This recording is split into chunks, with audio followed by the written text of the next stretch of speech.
Salam əleykum dəyərli dostlar. Ağdamın 1-ci yüzbaşılı kəndində 10-cu sinif şagirdi Elsəvər Əhmədov məktəbə buraxılmır. Bir həftədir təhsil aldığı məktəbin qapısından içəri girə bilmir və görüntüləri də ekranda görürsünüz. Bu barədə deyilənlərə inansaq, məktəbin direktoru Polad Zeynalov belə bir göstəriş verib. Ağdamla bağlı, valla Ağdam yazırsan saytlarda ancaq icra başçısının şəkili çıxır. Səyyar görüş, səyyar qəbul, onları da ekranda görürsünüz. Vaqif müəllim, bu saytlara bu xəbər göndərəndə arada bir oradakı o cəmaata da bir ağsaqqallıq eləyin, böyüklük eləyin. Bu dəqiqə məsələn bir ağsaqqal kimi, böyük kimi o məktəbin direktorunu çağırsan ki, gəl görək orada nə məsələdir, nə söhbətdir, neçə gündür bu söhbət gedir. O həmin direktor handa bir Jigulidən belə babat sürətindən gəlib çıxar da sizin qəbulunuza.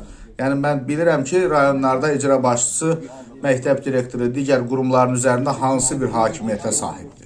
Ona görə də bir çağırın, bir ağsaqqallıq eləyin də, Təhsil Nazirliyindən keçib görürsən ki, qarışmırlar da heç nəyə.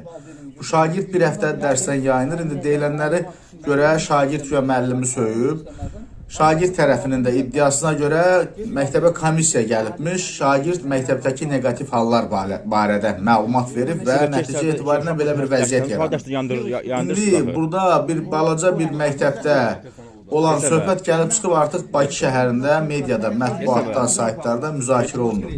Arada özümüzdən o xəbərlər yazdık sizə saytlarda, birlikdə o hansı yollarla gəlir çıxır. İmkan olanda rayondakı hadisələrdə bir ağsaqqallıq eləyin. Elə o 1-ci yüzbaşılı kəndində bir səyyar qəbul keçirin. Mən vurdum saytlarda, ekranlarda bayaq gördünüz. Bu kənddə bilmirəm, görüşünüz olub olmuyor. Bir cəmaatı yığın başınıza görün nə məsələdir. Cəmaat orada bir-birinin ətini yeyir.